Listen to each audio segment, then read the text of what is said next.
L'épisode d'aujourd'hui est soutenu par l'ONE. Je ne dois plus vous présenter l'Office de la naissance et de l'enfance qui assure des missions d'accueil et d'accompagnement des enfants. Mais saviez-vous que l'ONE organise aussi des missions transversales ? Elle travaille par exemple sur la revalorisation des métiers de l'enfance et offre des aides suite aux fermetures des crèches, plus nombreuses ces derniers temps. Nous avions aussi envie de vous parler de leur campagne actuelle, C'est dehors que ça se passe, qui vise à promouvoir les extérieurs et leurs bienfaits sur les enfants, mais aussi à proposer des pistes concrètes pour guider les parents et les professionnels de l'enfance lorsqu'il s'agit d'organiser des sorties à l'extérieur. Vous trouverez toutes ces pistes d'action sur leur site www.one.be.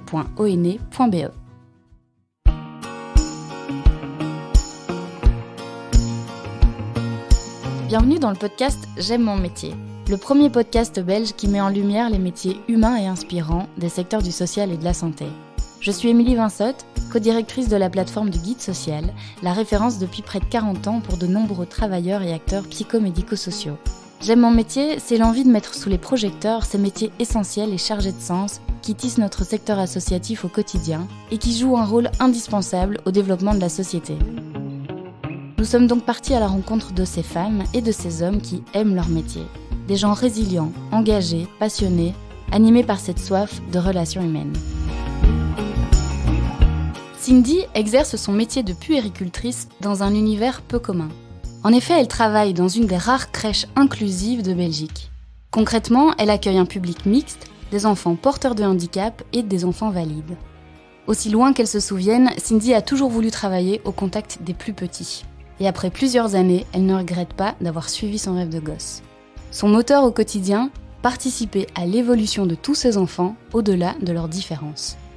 Dans cet épisode, Cindy nous dévoile un métier exigeant, en temps mais aussi en énergie, un métier qu'on ne doit pas prendre à la légère. Embarquons dans le quotidien de deux mondes qu'on ne fait pas assez se rencontrer et découvrons tous les bienfaits de l'inclusion.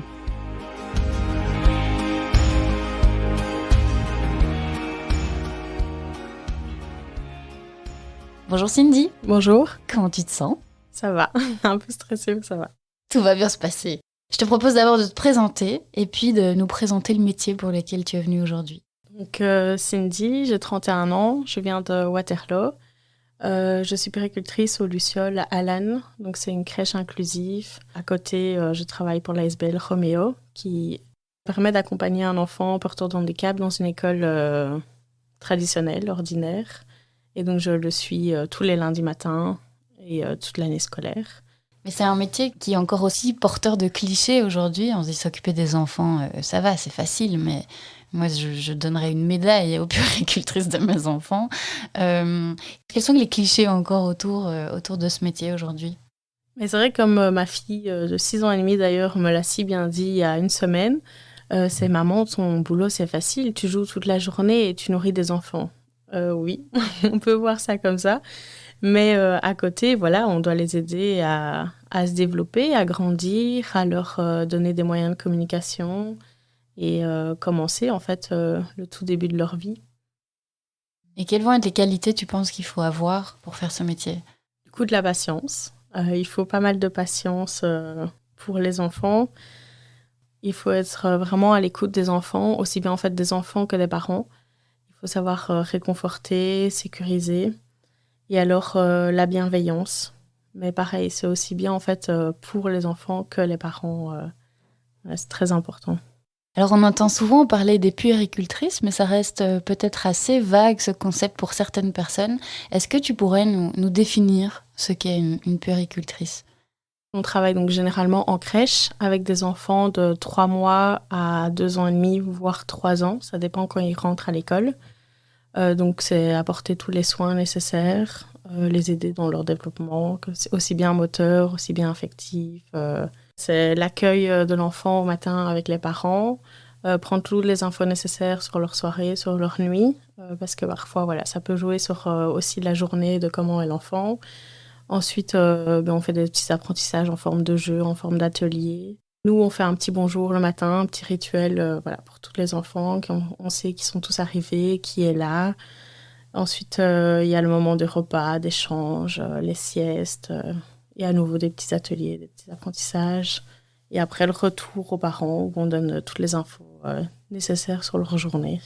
Il n'y a pas énormément de puéricultrices comme toi, donc on va parler autant de ton métier que de cette spécificité qui est la crèche inclusive. Les Lucioles, c'est donc une crèche à Lannes qui accueille combien d'enfants ? Donc environ 9-10 enfants porteurs de handicap et alors il y a 18 enfants plus ou moins ONE. On va évidemment revenir sur le sujet de cette crèche et puis du handicap. Toi, pourquoi est-ce que tu as décidé de faire ce métier ? J'ai toujours voulu faire ce métier, surtout en fait dans une crèche inclusive ou une crèche non ordinaire, parce que ça apporte vraiment un petit plus dans le quotidien, des petits challenges en plus, et tous les jours ne se ressemblent absolument pas. Et donc c'est vraiment ça qui me tenait à cœur. Dès le début, je savais que je voulais être puéricultrice. Mes parents étaient très ouverts à tout ça et m'ont laissé vraiment faire le parcours que je voulais faire. C'était une évidence, quoi. Oui. Et alors, comment est-ce que tu es devenue puéricultrice ? Peux-tu nous parler des études à faire, des formations à faire pour faire ce métier ? Pour ma part, j'ai fait les études au Sacré-Cœur à Nivelles. Ça se passe en 3 ans, 5, 6 et 7e secondaire. Ça se fait en professionnel. Et donc, une fois que les 3 années sont faites, on a notre diplôme. Et de là, on cherche une crèche et on commence à travailler. Et quels souvenirs, justement, tu gardes de ces études et de tes premiers stages, tes premières confrontations avec le terrain ? Et mes études, donc on était super bien encadrés. Pour ça, on avait vraiment des profs qui nous aidaient bien, qui étaient vraiment à l'écoute. Ils nous faisaient vraiment confiance et donc ça aidait sur le terrain. Les stages, voilà, j'ai connu de tout. Il y a des crèches où, oui, je m'y vois et des crèches où je m'y voyais pas du tout. Donc ça, c'est un peu chacun sa position et son ressenti. Donc voilà, il y a des stages où effectivement ça ne s'est peut-être pas bien passé pour ma part et d'autres où j'ai préféré. Mais voilà, ça ne m'a pas pour autant démoralisée. Dégoûtée, quoi. Oui. Quels étaient les aspects peut-être plus compliqués alors que tu as rencontrés pendant tes stages ? En tant que stagiaire, notre place n'est pas toujours facile à trouver. Voilà, le professionnel parfois est un peu moins accueillant et empathique envers nous. Mmh. Et tu te souviendrais encore du premier déclic que tu as eu sur le terrain en te disant oui, en fait, c'est exactement ça que j'ai envie de faire. Les premiers stages, parce qu'on avait des cours de soins en crèche aussi, vraiment ce contact avec les enfants, dès le début, se passait bien et ça m'a motivée à continuer. Et en stage, effectivement, j'ai été dans la crèche à Lannes, où je travaille maintenant. Et c'est là où je me suis dit, c'est ça que je veux faire et terminer voilà, dans ce genre de crèche. Tu avais envie d'un petit plus ? Oui. Comme l'inclusion ? Tout à fait. Parle-nous du coup des Lucioles. Comment l'ASBL fonctionne ? Comment est-ce que ce projet fonctionne ? Quels sont les types d'enfants que vous accueillez ? Donc on accueille des enfants porteurs de handicap voilà, tant qu'il n'y a pas d'acte infirmier. S'il y a des actes infirmiers, malheureusement, là, on ne sait pas les accueillir. Mais on a vraiment... voilà, on peut avoir autant un enfant porteur de trisomie qu'un enfant où l'handicap n'est pas encore reconnu. Les parents sont encore dans l'attente d'un nom ou autre. Donc voilà, toute la journée, ils sont ensemble. On fait des ateliers mixtes. Parfois, il y a des enfants qui ont besoin d'un peu plus de calme. Donc on va faire en sorte de l'isoler un peu plus. On va faire des ateliers en fonction de leurs besoins, en fonction de leur développement aussi. Donc si l'enfant a besoin d'essayer de bouger un peu plus ou autre, on va plus vite le mettre en psychomote qu'un autre enfant qui est totalement OK avec son corps. Alors on va faire un autre atelier. Donc on fait vraiment attention à chaque aspect physique ou mental par rapport voilà, aux ateliers qu'on propose. Si tu devais m'emmener ou nous emmener avec toi dans ton univers de travail, qu'est-ce que tu dirais ? Donc quand on arrive aux Lucioles, donc il y a différentes pièces, à savoir que c'est de plusieurs étages chez nous. Donc il y a le groupe bleu qui est essentiellement les plus petits. Et alors après il y a le groupe orange. L'enfant a environ 15 mois quand il arrive. Enfin voilà, ça dépend de plusieurs critères. Donc dans ce groupe orange, on peut y trouver différents coins symboliques, coins moteurs, coins pour la lecture. Il y a tout ce qui est à côté, salle à manger, il y a la salle de bain. Quand on monte à l'étage, donc il y a les chambres et le bureau. En bas, tout en bas, il y a, on appelle ça la Zumba. Donc voilà, c'est une pièce où on peut faire plein d'ateliers. Il y a la salle kiné, il y a la salle logo et alors on a un snoozelen. C'est une pièce avec colonne à bulles, matelas à eau. C'est un endroit où on fait vraiment des jeux de lumière, de son aussi, et un endroit un peu apaisant pour l'enfant. Excellent. Donc 3 étages, c'est quand même un gros bâtiment, quoi. Oui, tout à fait. Et tu parlais de chambres, les enfants dorment parfois séparément Oui, en donc on fonction de leurs a besoins. 3 chambres. Et on essaye de faire au mieux avec le besoin des enfants. Si l'enfant dort plus, moins, s'il a besoin de plus de calme. Voilà, tout ça, on cogite avant et on fait des petits plans. Excellent. Et donc quand on rentre dans ce grand bâtiment, quels sont les petits instants de vie comme ça qu'on pourrait observer ? On peut vraiment avoir plein de moments différents, des moments tendres. Il peut avoir un enfant couché par terre, portant handicap. Et il y a un autre enfant qui vient lui faire des doudous, qui va lui apporter des jeux, étant donné qu'il ne sait peut-être pas se déplacer. À table aussi, j'ai déjà eu le fait d'être trop lente à leurs yeux. Et du coup, ils s'aidaient pour manger les fruits l'un l'autre, parce qu'il n'y avait pas encore les couverts mis ou que l'enfant ne savait pas encore s'asseoir tout seul. Et donc, c'est déjà arrivé qu'ils se nourrissent là en m'attendant. S'étaler des épinards partout, sur les mains, sur le visage, et être si fiers. Ils sont fiers quand ils font ça. Renverser l'eau, c'est trop fun. Renverser l'eau, ça va jusque chez le copain, ça va par terre, et après, il y en a partout. Oui, on a vraiment tous les jours des petits moments de complicité. Si on observe bien, on peut vraiment trouver plein de petites chouettes choses. Donc voilà, comme je disais, des moments de tendresse. Donc aller câliner un enfant qui ne sait pas bouger, ou aller lui faire des doudous. Parfois un enfant qui est dans sa station debout, en train de manger, on va aller lui apporter un petit jeu pour pas qu'il s'ennuie. Et donc c'est vrai qu'ils font quand même fort attention aux autres et c'est vraiment chouette à voir. Et vous avez beaucoup de ressources aussi pour le faire. Tu travailles avec d'autres professionnels. Oui, tout Et à quel fait. type de métier qui travaille avec toi ? Donc il y a 2 logopèdes qui donnent aussi bien des séances de logo individuelles ou parfois participent aux ateliers. Nous avons 2 kinés aussi sur place qui donnent aussi des séances individuelles, une ergo et alors 2 éduques aussi sur place qui nous aident pour les ateliers et tout ça. Et alors, il y a combien de professionnels pour le nombre d'enfants ? Pour un enfant en fait, porteur de handicap, c'est 2 enfants pour un professionnel. Et alors, au niveau de l'ONE, donc là, c'est 7 pour 1. On est environ 18 kinés, logo, éduc, ergo, puer. Et alors, à côté, nous avons aussi une psychologue, une infirmière, la directrice, bien entendu, et alors une comptable. Donc voilà, on est quand même pas mal. Beaucoup d'adultes pour un monde d'enfants, quoi. Oui. Et donc, les enfants, ils sont entourés de cette équipe qui est assez complémentaire, j'imagine. Oui. Qu'est-ce que tu retiens justement de l'inclusion avec les enfants valides, entre guillemets ? Comment ça se passe, ce mélange ? Mais je trouve ça très riche et très intéressant parce que du coup, les enfants, déjà, ils voient qu'on est tous différents. Et alors, il y a la sensibilité aussi qui peut se créer. Il y a des enfants qui iront plus vite vers l'enfant porteur de handicap. Ils seront plus doux, ils savent qu'ils doivent faire plus doucement. Et donc, on voit déjà chez eux quelque chose qui se crée. Ils se questionnent aussi. Ils sont intéressés par les mobiliers parce que forcément, il y a des stations assises, des stations debout. Et donc, je trouve que ça permet déjà l'ouverture d'esprit dès le plus jeune âge. Et alors, du côté des enfants moins valides, quels sont les retours que toi tu as de cette crèche et de cette inclusion, justement ? Pour les enfants invalides, ça permet aussi de se mélanger à d'autres. Ça peut les motiver aussi, les tirer vers le haut. Oui, ça permet vraiment un échange des 2 côtés. Alors, cette crèche des Lucioles, elle a été créée par des parents.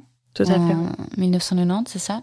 Il n'y a pas énormément de crèches qui existent comme ça dans le Brabant wallon, mais en Belgique de manière générale, vous êtes très très peu. Pourquoi est-ce que tu penses qu'il y a si peu d'établissements dans ce genre ? C'est pas facile d'ouvrir ce genre de milieu d'accueil étant donné qu'il faut les pièces adaptées aussi, le personnel adapté, vouloir aussi travailler avec des enfants portant handicap. À l'heure d'aujourd'hui, malheureusement, le monde fait que tout le monde n'est pas encore ouvert à tout ça. Est-ce que ce métier t'a changé du coup personnellement avec ce que tu vois et ce que tu vis au quotidien ? C'est vraiment au niveau de l'empathie et tout ça. J'ai beaucoup d'empathie de base, donc apporter un petit plus à des enfants qui en ont besoin est quelque chose d'essentiel pour moi. J'ose espérer qu'un jour il y ait plus d'ouverture d'esprit et que tous ces enfants-là ont leur chance d'avoir la place qu'ils méritent quelque part. Est-ce qu'il y aurait un moment particulier qui t'a marqué, que ce soit dans le bon sens comme dans le mauvais sens aussi ? Il y a un peu plus d'un an, j'ai effectivement eu un petit échec.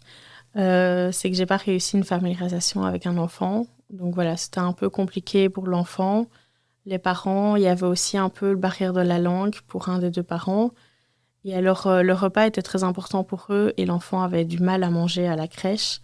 Donc, ils ont annulé tout simplement leur place. Et ça, c'est quelque chose que j'ai pas super bien vécu. Et pourquoi tu penses? Qu'est-ce qui t'a attristé? Mais du coup, voilà, je le prends vraiment comme échec, que je n'ai pas réussi à que l'enfant soit avec nous et évolue du coup avec nous. Parce que quelque chose qui est très important pour moi, donc c'est vraiment la confiance entre nous, l'enfant, le parent. Et alors, quand on voit l'évolution de l'enfant, quand on le voit prêt à quitter les lucioles aussi. Et tu vas trouver comme ça des trucs et astuces en équipe et puis à ton niveau personnel aussi.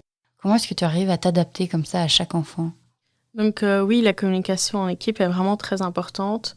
Travailler en parallèle avec les logopèdes, avec les kinés. Au niveau de la communication pour les enfants portant handicap, on signe. On fait voilà, le signet français. Et donc au final, on signe même en fait avec les enfants de l'ONE. Et voilà, ça apporte vraiment un plus pour tous, même ceux qui ont la capacité de parler. Parfois, ça évite des frustrations pour eux quand ils peuvent signer avant de dire le mot. Il y a un peu le syndrome du super-héros comme ça quand on veut aider, surtout des enfants qui vont pas bien.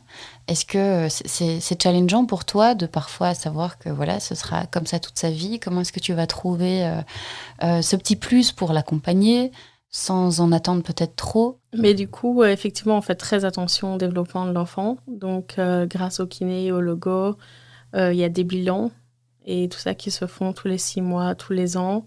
Et donc, vraiment, on se pose en réunion et on se dit, voilà, est-ce que l'enfant, on peut essayer de mettre tel objectif? Bien sûr, en fonction de l'enfant. Donc, chaque enfant a des objectifs différents. Et pendant 6 mois, on essaye d'atteindre l'objectif et après, on revoit et ainsi de suite.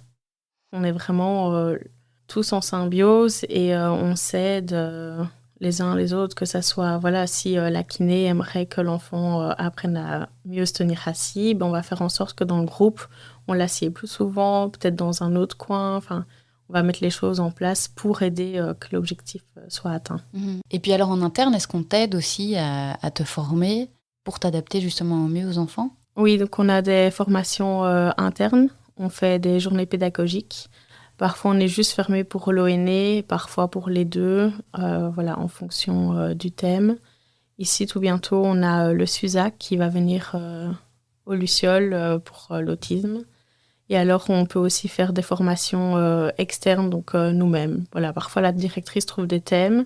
Si ça nous intéresse, on lui dit. Parfois, si nous, on a des thèmes à apporter qui pourraient intéresser. Voilà, par exemple, tout bientôt, je vais tout un week-end en formation Snowzollen. Voilà, on se forme vraiment toute l'année. Et pour celles et ceux qui auraient envie de se lancer justement en crèche inclusive, est-ce qu'il y a une formation particulière ou quelque chose qu'il faut faire de particulier? Non, il n'y a aucune formation. On apprend vraiment sur le terrain avec le reste de l'équipe déjà bien présent.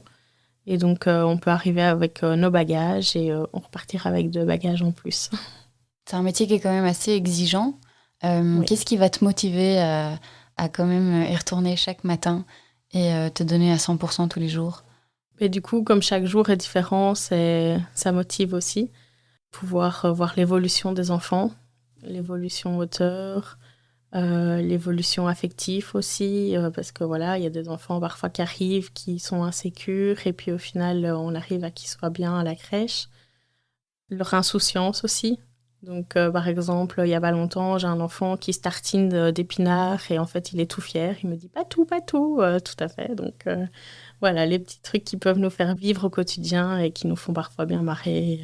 Et j'imagine que le fait d'avoir des enfants qui n'ont pas de handicap apporte peut-être aussi plus de légèreté dans le quotidien et dans les bêtises qu'ils pourraient faire ou l'évolution qu'ils ont.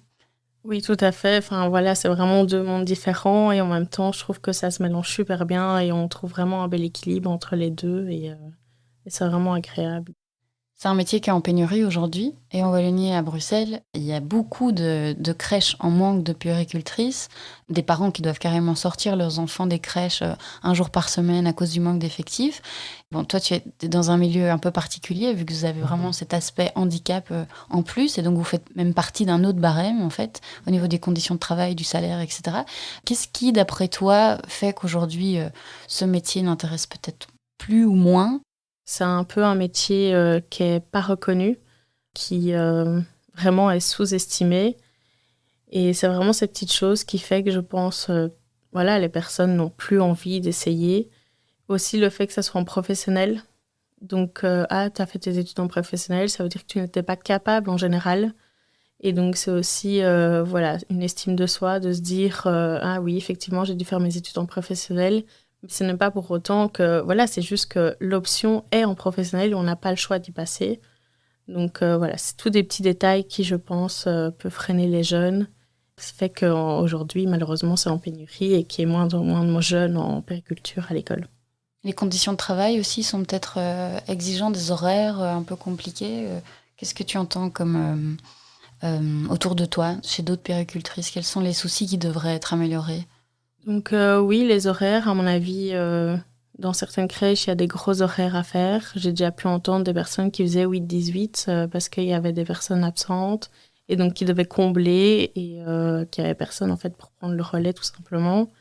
Aussi au niveau du salaire, voilà, comme nous on est sur un autre barème grâce à la vie qu'on a un salaire différent de toutes les puéricultrices à l'heure d'aujourd'hui.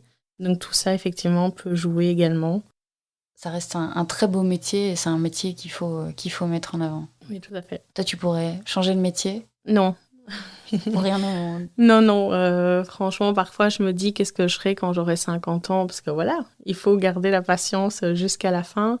J'admire les personnes vraiment qui sont en crèche durant tout leur parcours et qui terminent en crèche. Voilà, parfois, je me dis, est-ce que j'aurai encore cette patience jusque-là?